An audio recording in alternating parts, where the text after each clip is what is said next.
И снова здравствуйте! Предлагаю посмотреть мой пример построения стойки, цельнокроенной с изделием. Уже знакомый вам макет из предыдущего ролика. На него вторым слоем строю изделие.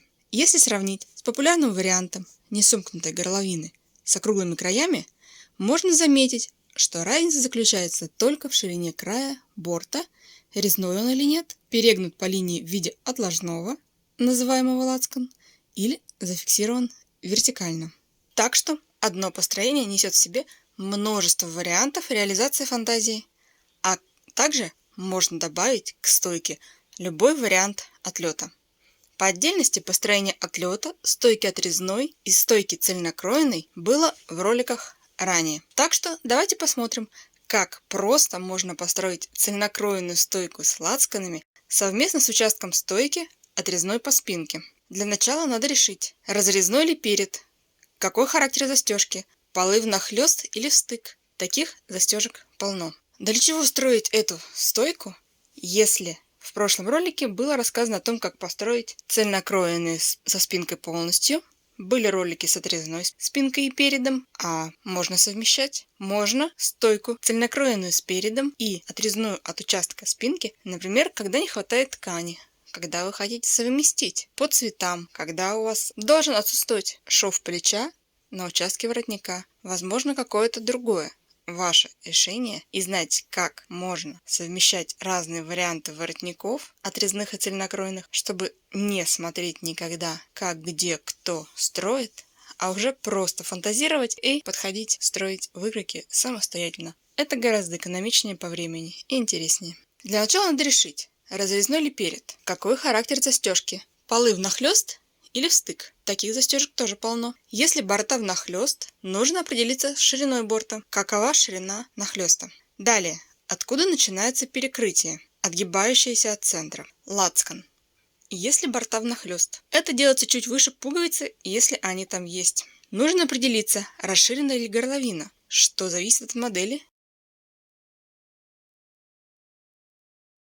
эффектности воротника, толщины тканей, нижележащих слоев. Для удобства нанесения линий выточку можно перенести в другое место, но она не играет роли, так как воротник строится по другую сторону линии перегиба лацкана. Она может исполнить роль только в расширении и формировании стойки, о чем было в предыдущем ролике. Лацкан основан на перегибе ткани, потому кроме прямой линии нет вариантов оформления, хотя, конечно, бывают и отрезные лацканы.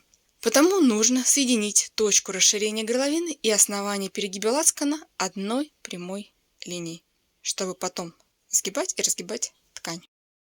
Далее для себя решить, какой формы лацкан в перегнутом состоянии. Позже намечается его контур для выкраивания зеркальным отражением через прямые углы. К ярким точкам формы лацкана возводится перпендикуляр, отмечается основание на линию борта. Длину отрезка перпендикуляра нужно отложить по другую сторону линии, возводя перпендикуляр.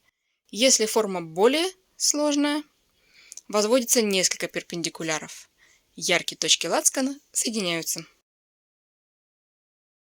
Можно сверить длины финального и отраженного лацканов. В зависимости от формы лацкана, модели, швов переда, строится воротник.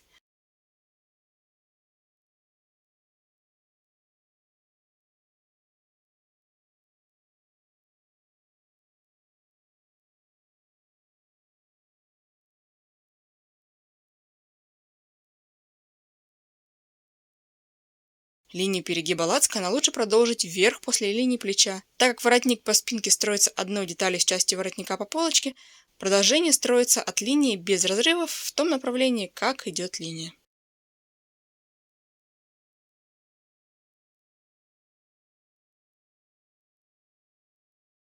В зависимости от того, как выглядит стойка по спинке, зауженная, расширенная или вертикальная, исходя также из замеров, снятых по горловине после расширения, по линии плеча, спинки углубления, а также замер верхней линии, чтобы соответствовать пожеланиям, прямоугольник стойки откладывается от линии по ту же сторону от линии перегиба. Соответственно, раз воротник строится в продолжении стойки, переда, без разрывов между ними. Если стойка отличается от прямоугольника, например, заужением по линии прилегания к шее сбоку, меняется наклон привычного образа зауженной стойки. Сохраняется прямой угол от линии центра спинки, а вот закругления делаются в нужном количестве, размере и местоположении. Обычно отражение для удобства восприятия прямоугольника стойки происходит от прямого угла по вертикали с приподнятым концом по линии плеча или переда. Ничего не меняется, просто по-другому отражается наклон выкройки стойки спинки. Если надо не вертикальную стойку, а прилегающую к шее размеренно или в определенных местах, линию верхнего среза строят короче линии основания стойки. В моем варианте верхний край, центр спинки, достаточно оказалось приподнять примерно на 1 см, провести по прямой основание около 3 см, после чего плавной линией свести к линии плеча. Итого это 9,8 см. Все правильно. Если необходимо откорректировать, удлинив или укоротив, можно сантиметровой лентой отложить от линии плеча примерно контур линии заданной длины. Параллельно проведенная на расстоянии 3 см линия верха оказалась соответствующей замеренной на манекене 9 см. Напоминаю, есть правило по спинке: углубление меньше, а высота стойки по спинке больше, чем по линии плеч. Это связано не только с меньшим изменением контура шеи и спины, чем на уровне плеч, но и со стыковкой плавности линий. Потому стойка в 3 см по спинке должна быть хотя бы 3,5 см.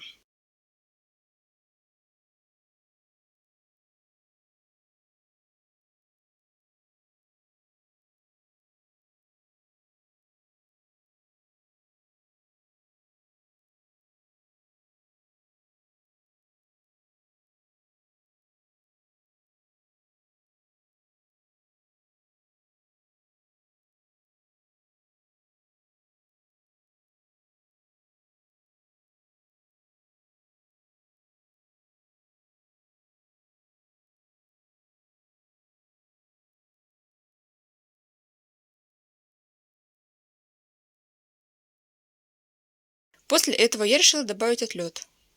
Более приглядный вид, когда высота отлета больше стойки, чтобы ее прикрыть. Потому мой отлет 4 см.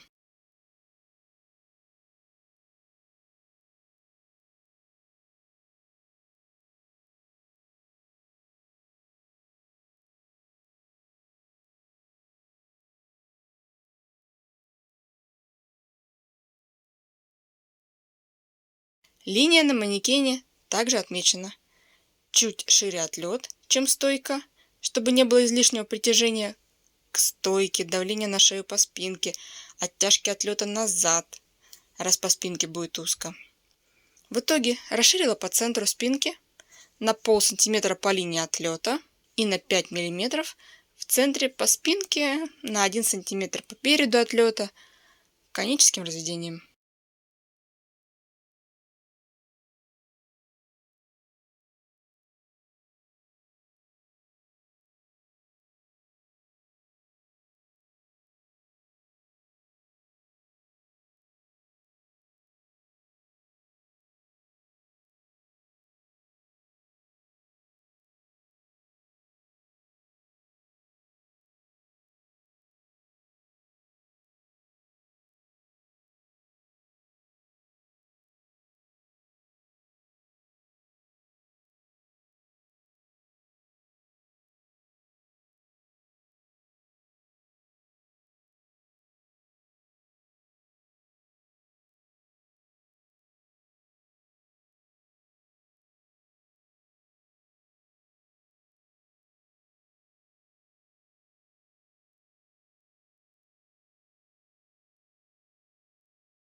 Результат перед вами. Отлет притачен сверху, как наметка. Это возможное допущение для макета. До скорых встреч и удачных экспериментов!